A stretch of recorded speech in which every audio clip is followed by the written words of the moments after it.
আপনাকে আমি উম্মতের জন্য, পৃথিবীর মানবের জন্য, আমার গোলামদের জন্য আপনাকে আমি সুসংবাদদাতাও বানাইলাম। আমার নবী কিসের সুসংবাদ দিলেন? সামান্য জিনিসের সুসংবাদ দেন নাই। আমার নবী আপনাকে আমাকে জান্নাতের সুসংবাদ দিয়েছেন।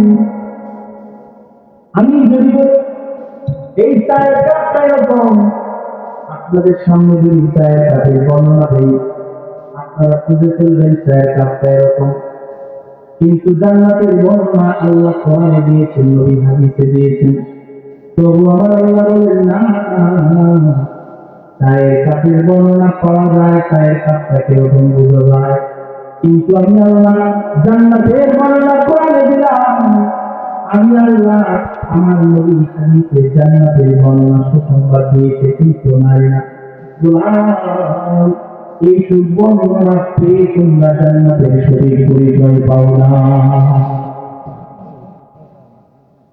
আপনার জান্নাতকে আপনি দেখেন নাই বলে বুঝবেন না। 500 বছর আগে আপনার পূর্বপুরুষকে দেখেন নাই বলে বুঝবেন না কেমন ছিল। জান্নাতের যতটুকু বর্ণনা আমাদেরকে কোরআন শুনিয়েছেন, নবী শুনিয়েছেন, আল্লাহ বলেন হাদিসে কুদসির মধ্যে এই বর্ণনা কমপ্লিটের কোনো বর্ণনা না। আমরা বলি আল্লাহ আলী উজানি কি সাহেব এরকম ছিল, আমরা বলি শাহজালাল রহিমাহুল্লাহ এরকম ছিল, বন্ধুবৃন্দের বিরুদ্ধে এরকম বাদ দিয়ে তিনি চলতেন। কিন্তু শাহজালালের ইমানের পাওয়ার কেমন ছিল সেটা আপনি আমি মানতে পারি। এই হাদিসের মধ্যে জান্নাতের বর্ণনা শত শত হাজার হাদিস এসেছে, শতাধিক আয়াত কোরআনে এসেছে, কিন্তু আমার আল্লাহ বলেন না, আদাতুল ইবাদিনা সালিহিনা মা লা আইনুন রাআত ওয়া লা উযুনুন সামিআত ওয়া লা খাতারা আলা কলবি বাশার। আল্লাহ নিজের বলে জান্নাতের সুসংবাদ দেখা হিসাবে আমার নবী জান্নাতের কথা আমার গোলামদেরকে শোনাইছেন। তবে মালা এমন জান্নাত আমি মুত্তাকি মুমিনদের জন্য, উম্মতে মুহাম্মাদের জন্য বানাইছি। মালা যে বর্ণনা সঠিক কথা, যেটার দৃশ্য কোনোদিন চোখ দেখে নাই, ওয়ালা খাতারা মালা আইনুন রাআত ওয়ালা উযুনুন সামিআত, এই জান্নাতের এক যে বর্ণনা কোনোদিন কোনো কান শোনে নাই, পৃথিবীর বড় মুফাসসিরও বলতে পারবে না জান্নাতটা আসলে কেমন। ওয়ালা খাতারা আলা কলবি বাশার, আমার মানুষের না শুনে না বুঝে কল্পনা করে অনেক বিষয়ে আমার আল্লাহ বলে না না, ওয়ালা খাতারা আলা কলবি বাশার, জান্নাতের সঠিক অনুভূতি কোনোদিন কোনো অন্তরে দুনিয়াতে অনুভব করবে না। এটা জান্নাত সম্ভব নয়।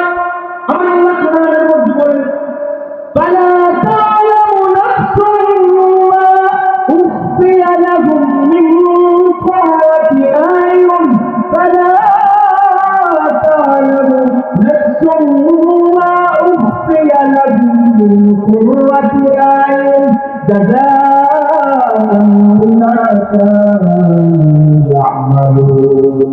আল্লাহ বলেন জান্নাতের চোখ শিকড়কারী এমন এমন নিয়ামত আমি গুচ্ছিত রেখেছি, মা উখফিয়া লাহুম, যা গোপন রাখছি, মিন কুররাতি আয়ুন, দুনিয়ার মানুষ ঈমানের সান্ত্বনার জন্য, প্রভুদের জন্য, আনন্দের জন্য এগুলো কোনোদিন কোনো অন্তরে সেই অনুভূতি আসবে না। কেন রাখলাম? মুমিনগুলো শীতের মধ্যে বসে বসে কোরআনের কথা শুনে, মুমিনগুলোর সামনে নবীকে গালি দিয়ে ঈমান থেকে আসবে, মুমিনগুলো তাহাজ্জুদের নামাজ পড়ে, মুমিনগুলোর ভিতরে নবীর প্রেম আছে, মুমিনগুলোর প্রতি মাদ্রাসার মহব্বত আছে। আল্লাহ বলেন যারা আপনি মাদ্রাসা বলুন, এই সমস্ত ন্যায় কাজের কারণে জান্নাতের ভিতরে চক্ষু শীতলকারী কোটি কোটি নিয়ামত আসছে, যা অন্তর অনুভব করবে না। আপনি ভয় পাওয়ার প্রয়োজন নেই, ভিতরে যাওয়ার অনুমতি কিভাবে নেবে?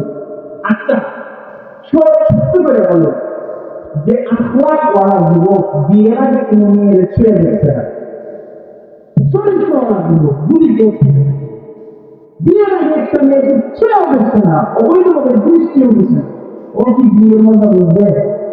তাই কথা বলবেন, আমি বিবাহিত মানুষ, ধর্মের কি আছে? বিয়ে না করলে আমিও করবি, আমি আমার বিয়েরা করলে খাইতে মনে না। আর যারা বিয়ের আগে আকাম দোকান করে ভেটার সাথে আমার কথা নাই, আল্লাহ সাথে কথা বলবে না কেমন। এই জন্য মুহতারাম হাজির, আপনি বিয়ে করেন নাই, বিয়ের অনুমতি মন খাইছেন না, মধু খালি বললেন তো জান্নাতের যত কথাই আপনাকে আলেম শোনাবে, আল্লাহ বলেন ওলা ঘটনা বছরই অন্তরে জান্নাতের একজনের পড়া অনুমতি পেয়ে থাকবে। সুবহানাল্লাহ। জান্নাতটা কেমন সংবাদ দিয়েছেন কে? নবীজি কে দিয়েছেন? নবীজির দ্বিতীয় গুণের নাম কি? তিনি মুবাশশির, তিনি সুসংবাদদাতা। তিনি কি গো ভাই? আপনাদের কথা হচ্ছে বুঝি সংস্কৃতে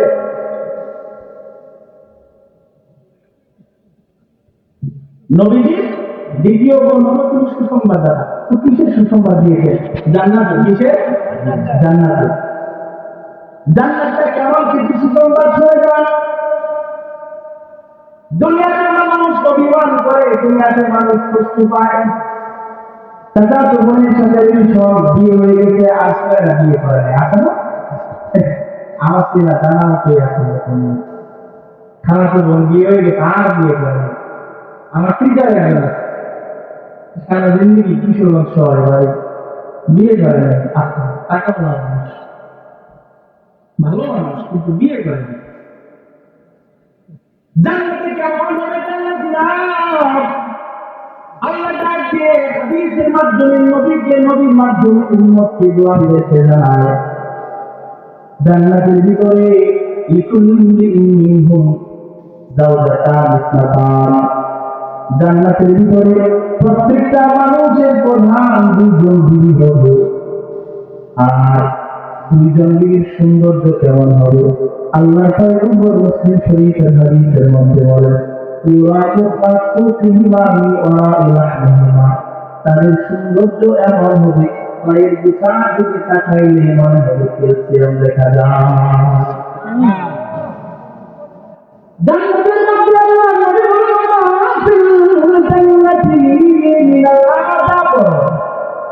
জান্নাতের ভিতরে অবিবাহিত কাউকে জায়গা দেওয়া হবে না।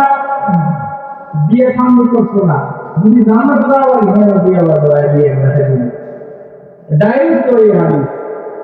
এই জন্য ভাই কি লাগে ভাই, জান্নাতের নিয়ামত দিয়ে আসে হালাল বৈধতা। আল্লাহ রাসূল বলেন জান্নাতে একজন মানুষ এরকম থাকবে না যে জান্নাতে গিয়ে বিয়ে করে নাই, বিয়ে ছাড়া জান্নাতের এক বছর পানি চলে যাবে, মানে জান্নাতের ঢুকতে বিয়ে করছে, জান্নাতে ঢুকে আল্লাহ বিয়ে করে। দুনিয়াতে না করলে এটা আপনার পার্সোনাল, আপনার যদি দুনিয়া থেকে বাঁচতে পারেন না, অসুস্থ থাকে আপনার জন্য। জান্নাত চির সুখের ঘর, জান্নাত চির সুখের ঘর, জানতে যদি তুমি মায়া ঘেরা রঙিনে পৃথিবী, নয়তো সুখে খনি, মায়া ঘেরা রঙিনে পৃথিবী, নয়তো সুখে খনি। জান্নাতটাই সুখের ঘর, দুনিয়া টেনশনের ঘর। ভাই তো সত্যি বল হারাম। ভাই আমার হুজুর চলে আসছে, একটু শেষ করে দিল। জান্নাতের ভিতরে আল্লাহ এত নিয়ামত আছে।